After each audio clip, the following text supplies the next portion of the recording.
Diversity, equity, inclusion. It's supposed to be about fairness, right? But what if I told you it became a cover for pure incompetence? What if I told you the same people screaming racist can't even explain what they mean? And the louder they scream, the more they reveal their own ignorance. Same thing. Today we're about to pull back the mask on Jasmine curtain. We can pull it all the way off just like this eyelash right here. Somebody said I found Crockett's eyelash in D.C. today. Now, she triggered a domino effect that ends with Trump handing her an IQ check of the decade. Let's go and check this out. According to Jasmine Crockett, the Texas GOP is racist, and they are trying to mute the voices of people of color. Deciding to splinter the communities of common interest, as well as just blatantly say we are going to dilute minority voices. So we know that the courts, ever since we've had a Voting Rights Act, have always found this state to be intentionally discriminatory. That is what they are going to do. So I need people of color to understand that the scheme of the Republicans has consistently been to make sure that they mute our voices so that they can go ahead and have an oversized say in this. So I fully anticipate that's exactly where they're going with this map. It's the only way to do it. Such an interesting conclusion for her to come to, being that Wesley Hunt represents District 38, where 64.2% of the population is white, 14% of the population is Hispanic or Latino, and 9% of the population is African American or Black. So there's that. Jasmine Crockett is going to keep on running her mouth about Texas, and she is going to find that she is replaced with Sheldon Daniels. There are 38 congressional seats, 4 of which are held by African Americans. That's 10.5%. Of Texas, African Americans represent a little over 13% of the Texas population. How is that racist? Jasmine Crockett really wouldn't have anything to say if it wasn't for calling someone racist or uneducated or dropping F-bombs. She really offers nothing but theatrics. She is a drama show. 100% agree. And unfortunately, I have to warn you now that we will see some repeated vocals from Jasmine Crockett. So, but this is where the scam begins. Jasmine Crockett doesn't mention Texas has more Black Republican representatives than ever before. Wesley Hunt, a Black conservative, won a district that's 64% white. She doesn't tell you that Texas has 4 Black members out of Congress's 38 seats, and Black people make up 13% of the population. That's actually proportional representation. But Crockett's entire brand, it depends on making you believe that you want to protect, that you're a victim, so that she can keep her seat. And if you think this clip is wild, wait until you see how far she's willing to go to protect said illusion or delusion. Greg Abbott, what would you tell him? I would have some choice words. Me and Greg are not friends. On his watch, we've had Uvalde. On his watch, we've had El Paso. On his watch, we've had the Guadalupe flood and kill people. Consistently, he seems to be a governor that deals more death than life to his constituents. And so it's time for him to come to the realization that he may be in over his head. If you could speak directly to Greg. So this is Jasmine Crockett blaming Abbott and Trump for stealing seats, using flood relief as a cover. So now a natural disaster becomes a political weapon. She blames Republicans for floods, for shootings, for the weather, if she could. She would. Now this is not a laughing matter, but seriously though, just to show you how laughable she is, she would go that far. But while she's throwing tantrums, her own party redrew districts in Illinois, New York, and Maryland to wipe out conservatives, and nobody said a word. This ain't about gerrymandering. This is about power. And when she can't win with truth, she starts playing the victim card. You know what I mean? And you know who's not buying it? The people who actually lives in the community she claims to represent. Hey, quick check-in. Do any of you understand what Jasmine Crockett is saying here? Texas has always been found to be intentionally discriminatory. The state is a majority-minority state. And all right, we're going to skip past that. We're going to get to him talking about it. We already heard that. Sheesh. I just can't deal with it, y'all. Okay, here we go. Where they're trying to go. Really? This is the typical Democratic doublespeak. Using a lot of big words and trying to hypothesize and pontificate, but make absolutely no sense. So we know that the courts, ever since we've had a Voting Rights Act, have always found this state to be intentionally discriminatory, that the scheme of the Republicans has consistently been to make sure that they mute our voices so that they can go ahead and have an oversized say in this. How do these people get elected? That's what I want to know. How does that happen?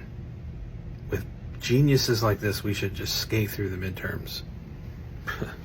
Now, this is what happens when talking points outpace the facts, okay? Big words, empty logic, manufactured outrage. DEI doesn't elevate the best, it elevates the loudest, which made me realize I need to go ahead and calm down for some reason. I don't know. No, but anyhow, Jasmine Crockett isn't debating ideas. She's throwing fits on camera, hoping you're too distracted to notice that she's really not saying anything at all. And once the mask slipped, the internet, it doesn't hold back. This is the result of a Jasmine Crockett. And thank you, Jasmine, for letting everybody know that he is racist, baby, and wrong. Because President Trump, how do you take your ass somewhere and did not know that English is the primary language in Liberia? Because you don't know shit about black people. You don't even know nothing about your motherfucking self. Trump, you's a goddamn dummy. And you know, I just really can't stand you. If I was that man, that just shows you how much integrity we as black people have. Because even his Caucasian counterparts was looking at him like, dude, what the fuck are you saying for real though? Trump, you got to stop this. But you stupid ass Americans, you keep on supporting this ignorant ass bigot. It's all gonna happen.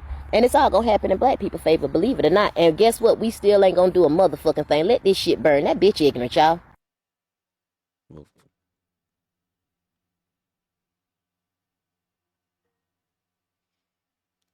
This is what DEI leads when it's unchallenged. Alexa, stop. Emotion over evidence. Instead of addressing facts, they just throw insults. And ironically, the more they talk, the more they just prove Trump was right. And just when you think it couldn't get more embarrassing, Twitter decided to put Crockett's whole DEI career on trial with no mercy. This hearing supposedly is being about radical leftists and whatnot. So I do have some questions about that. But before I get there, I am tripping about how much we are loving on Viktor Orban here in the United States. Well, and I shouldn't say we, them, how much they are loving on Viktor Orban. I have an interesting article that I would like to enter into the record as a UC. Without objection. Okay, thank you. Hungary's Orban demonstrates how to dismantle democracy. Some of the interesting things that are said in here. Number one, Trump went further in 2 months than Orban could in 15 years. This year, faced with an increasingly unified opposition in parliament that has rallied behind a charismatic lawyer and politician, Orban's attacks on media, civil society, and freedom of assembly have gained momentum. This is part of my words. Okay. Yeah, my time is still going. In addition to that, there is mention that Orban focused on ridding Hungary of any institution capable of checking his power. Sounds something like Donald Trump, does it not? I wouldn't necessarily speculate on what the two presidents are doing. Don't speculate. I'm gonna tell you, it sounds like Donald Trump. Now, while we are talking about taxpayer dollars, let me tell you. Talk about DEI. And, you know, Donald Trump agreed with me at some point in time about this particular one. I have another UC. Elon Musk gets $8 million a day from taxpayers. Without objection. Thank you so much. Listen, if we want to start talking about who's donating to who and who's getting money, last time I checked, Elon Musk did close to $300 million to get him into office. And it seems like there was a direct payment right back to him. I get that it's not a not-for-profit, but at the same time, it is federal dollars. And you know what? Earlier, someone mentioned these hellholes, talking about the cities, right? Talking about cities being hellholes. I just want to point to Los Angeles. I'm sure that's one of the cities they were referring to when they said that. Los Angeles contributes almost $20 billion in taxes. You know what? That's more than all states in this country except for 4. So guess what? If we are going to push any ideologies, it seems like LA should have an outside. So, This post says, she can't help but let her ghetto slip out. Watching this will actively fire your brain cells. You've been duly warned. We've been suffering together, y'all. We're going to suffer together, but we're going to make it. Never would have. We're gonna make it, okay? This is when DEI becomes a shield for bad behavior, y'all. That's when the public stop respecting it. And this wasn't some alt-right account right here, that posted this, by the way. So even independent voters and, how do I say, maybe centrist Democrats, they starting to call her out. Because the truth is simple. You can't demand respect while acting like a circus clown on Capitol Hill. No. And just when you think Jasmine couldn't be more unserious, she starts pitching Sesame Street as a weapon against radicalization, y'all. When you start to talk about whether or not Sesame Street or anything else that's on NPR or PBS ends up in other places, this is so that there is not this warped thought process about the Western world or about the United States. We're talking about making sure that we don't end up allowing people to be radicalized against us because they have a terrible vision of us, because they may be in a government that actually puts out bad, terrible propaganda about us. When you start to talk about... When you listen to her talk, it just sounds like Charlie, I feel like I'm Charlie Brown listening to one of his teachers. Just like, what the... Yeah, somebody need to translate this. When she talk, I feel like I'm watching a creature on Men in Black or something like that. You know what I'm saying? Like, what are you? Like, this is DEI logic right here, man. Forget border security. Forget education reform. Let's fund puppets in Iraq to stop terrorism.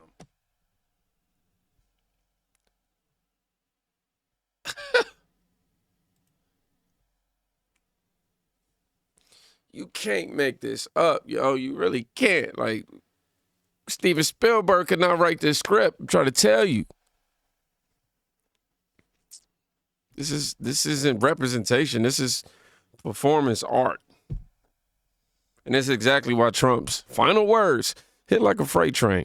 Because after all the race baiting, the victim plan, and the puppet politics, Trump said what the rest of us is thinking. I took a real test at Walter Reed Medical Center, and I aced it. I got every one of all those questions right. Now it's time for them to take a test. Anyway, have a good time. AOC, look, I think she's very nice, but she's very low IQ. Oh, they tricked me on this post. This is cap. You know what I'm saying? See right here, Eric Daltrey, he put between her and Jasmine Crockett. Oh, okay. So I'm gonna have to make sure I change the title so it ain't no clickbait. Cause he clearly said AOC. I ain't hear no Jasmine Crockett. You made the end of my video. I should have vetted it better. Oh, it's my fault. Anywho, let's just act like it do apply to her. All right. At least I'm coming clean on a. Yeah, I ain't have the opportunity to clickbait. AOC. Let's just replace AOC for Jasmine Crockett for sake. AOC, look, I think she's very nice, but she's very low IQ. And we really don't need low IQ. Between her and Crockett, we're going to give them both an IQ test to see who comes out best. Now, I took my test. I took a real test at Walter Reed Medical Center, and I aced it. I got every one of all those questions right. Now it's time for them to take a test. Anyway, have a good time. I may need to take a test. I'm over here talking about DEI high, and I'm over But you know what? Look, I ain't too proud. Look, you know what I mean? I'm somebody who is not afraid to make mistakes in front of people, Look, you might not like how Trump says things, but at least he doesn't pretend to be smart by throwing around buzzwords and doing it in a way that people barely understand. Same thing. This is what we got. DEI gave us politicians who act like activists and activists who think screaming is the same thing as solving. But what they didn't count on is the American people, especially us. who aren't afraid to say what needs to be said anymore. No more emotional extortion, no more fake outrage, and definitely no more free passes just because you cry racism when you're losing the argument. Y'all be safe. Please go check out somebody today. You can quite literally be saving their life. Peace.